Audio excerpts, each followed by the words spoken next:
Do you clean your ears? Well, no, and I actually had them syringed a while back, probably about a year and a half ago, and I said to the doctor, doing what I do, should I be reluctant to clean wax out of my ears or something? And he said, no, not at all. Yeah. It won't really protect, Right. you might think that it's protecting them and whatever, and he said in all reality it just means that you've got to have them syringed. But I've heard other doctors say the smallest thing you should put in your ear is your elbow, so try and put your elbow in your ear. That's an interesting one. Do you reckon it feels good when you stick stuff in your ear butt? It's a gold coast. In the worlds before monkey, primal chaos reigned.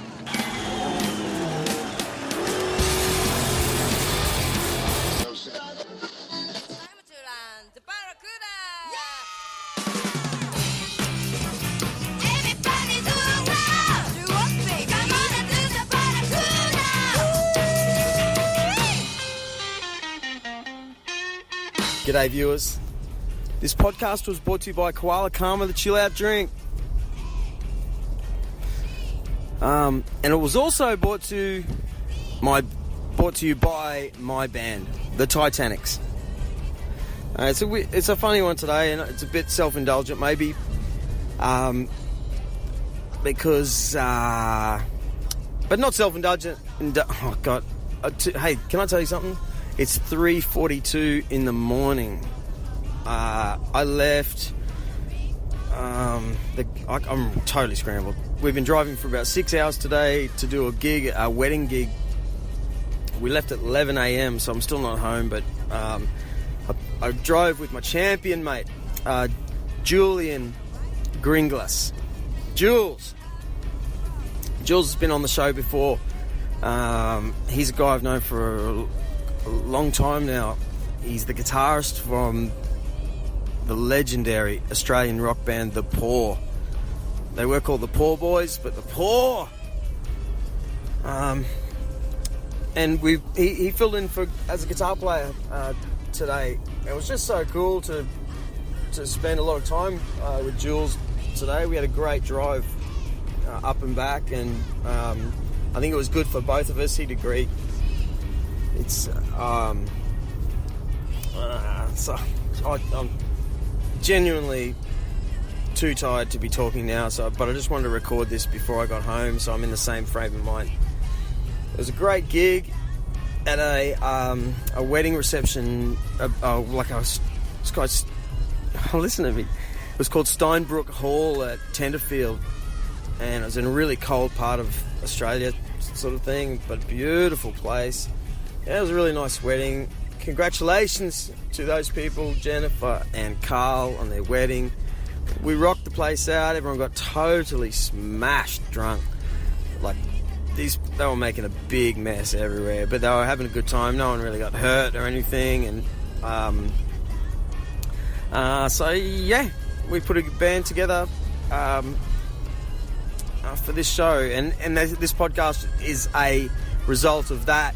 So I'm not going to try and talk anymore. I'm almost back home, and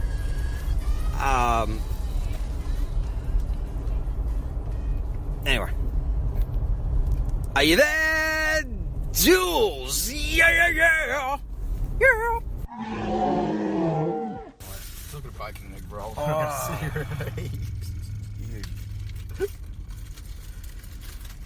Julian Grynglas. G'day. I got you again with your bacon and egg roll. I'll eat, you talk. Welcome back. Did you hear the really sad news last night, man? Yesterday, guy everyone knows called Corey DeLuca. Yeah. Yeah. I can't say. Excuse me. I can't say that I knew him personally, but I do know a very good friend of his, John Chipchase, who's our sound guy, as you know, for years. Works at the Cooley. And I think they're pretty tight, and sad day. Oh yeah, man. And he got I can't remember, maybe only 3 months ago, he said, guys, I've got cancer. Oh crap. And I'm one of those dudes. I think it's a normal bloke behaviour. talk about sometimes when someone gets sick, especially with cancer, you kind of leave them alone, and it's the worst thing for them. But I think it's a natural behaviour. You sort of feel like someone's dropping out of the pack, and this is my theory on it. Someone gets sick, you're like, that big C word, geez, Anyway, I was never that close to him, mate, but I did a great podcast with him and used to go to his studio a bit. Right. But within 3 months, just gone. They had that benefit gig for him last weekend, and to be honest, half of me's going, hey, he'll be right. Yeah. They do great things with medical. Keep eating it. Okay. Yeah. It's crazy, man. One life. So I'm stoked that you're coming to Tenterfield now, doing a gig in a cheeseball cover band tonight at a wedding. Who you been playing with lately? You. You've been doing gigs with Mouse, John Mouse. Hey ho, he's a bit of a stalwart of the Goldie sort of Queensland scene. He's been around playing music for I'm guessing 30 odd years. I won't tell you how old he is. In the last sort of 12 months, that's kind of been getting lesser and lesser amount of shows, and so I've actually just taken a job. And on this health thing that you were talking about, I think the men generally don't go to the doctor often, and when I started this new job, I had to go and do a medical of all things, and I had to do a urine test, and they found out that on the initial blotter test, I think they are, that I had white blood cells in my urine, and I went home, and I had a nice long drive home, and she was sending it off to pathology to get it further tested. To go, wow, this is what happens. You find out through some completely random thing that you're ill. Yep.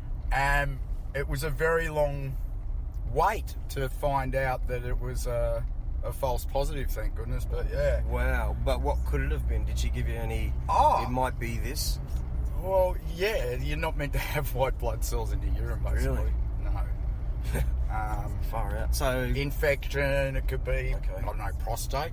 Right. I don't know, I couldn't Google it, because, you find out from Google you do have a week to live or something, so yeah. I was sort of... Yeah. And I felt like I couldn't tell anyone about it either, until I knew. Yeah, right.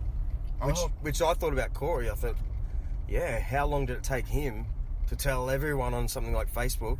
Because he might have been, how does that shit happen if you've got some sort of cancer?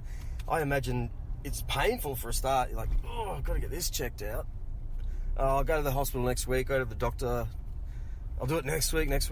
Yeah, well, I guess it starts with your own influence as a kid. If your dad was always very strong and you're a guy and you grow up sort of trying to emulate that, and I don't want to show weakness, I don't want to be sick, and I think men do generally do that, is that we go through life and you have your own kids and you've got to be big and tough for them, and you might get a little tingle here, there, and you go, I'm alright. And doctors notoriously say that men, we're getting it drummed into us now that you've got to go and have for the prostate. Have you ever had that? No, I haven't. I think you've got another couple of years, don't you? No, I'm 44. I've always heard that 44 you got to get fingered by the doctor. I don't think I just... Does he buy you drinks? Yeah. I just can't. Okay. Mine would have to be a woman. Stop it. It'd have to be. No, I'm serious. Bit of soft lighting. I'm not going to... I would... Some Chris Isaac play. Or go out to that... outback place in Adelaide you were just talking about 4 hours out of town. That's the doctor that I'm going to go, all right, mate, well, I'm never going to see you again, I guarantee it. And I'm not going to give you my real name, because now you can Facebook me. Yeah, doctor/bush mechanic, dentist. Yeah. And 4 chops for $10. Jeez, he's got it all, that guy. He even washes his hands between jobs. Hopefully. That's crazy. What do they find up there anyway? That's the... I've never thought of that. What do they actually feel when they stick their finger up there? Well, hopefully nothing. Yeah, but... I hope I feel nothing, Drew. Far out. Because I'd hate to make a lifestyle change this late in life. Start hanging curtains. As Jim Jeffrey says, to split the occasional bill. Anyway, we're Yeah. Love him. That's it. Yeah. Yeah, man. Who would you leave your guitars to? Oh, stop it. Really? Yeah. Well, have you ever made a will? They'll go in the box with me. No, you see, now you're going to go down this road. Have you been to many funerals? I think they come in sort of clusters. And I think as we do get a bit older, what are you, 44, you said, right? You know, you get to that age and you sort of... You realise that on a long enough time scale, it's fucking all of us, you know. Yeah. Sorry to put it down on this, but... well, shit. Hey, that's the reality of it, and... yeah. I think that it's a subject that people tend to try and avoid, and it's something that's been very real in my life. I've lost a stepbrother. I lost my father a couple of years back, and you know, you once I think you've stared it in the eye, you never kind of blink it out. What, to the C word? Yeah, he actually did have prostate cancer. Oh, Jesus. So yeah, man. Well, I was saying to my wife last weekend, like, I can deal with being old, but what just shits me, like, because I'm still fit, like, you know, active and able-bodied, everything's good like that. So, but what annoys me now is every time I look in the mirror, I see grey beard, grey hair. It's like, no, dude, you are old. Because your body's giving you the signs. Yep. It's that's a real pain in the ass, especially if you're still rocking out in a cover band. You know, you go, what's the... I dye my hair, everyone knows that, but you know what I'm saying? When you get heaps of grey hair, it's like, hang on a minute, you must be old. This is the sign, and it feels like it slows you up. Yeah. You can't be that cheeky little dude anymore. Yeah, I mean, you know, you don't see yourself, I think, that often, because you're always sort of there and you don't notice yourself getting older that much. But, I mean, there's the obvious things like the salt and pepper and in the beard and in the hair. But, what about the pubes? I've got... Well, no, I have. You haven't got any of those yet? Should I? Oh, you wakes. No, look.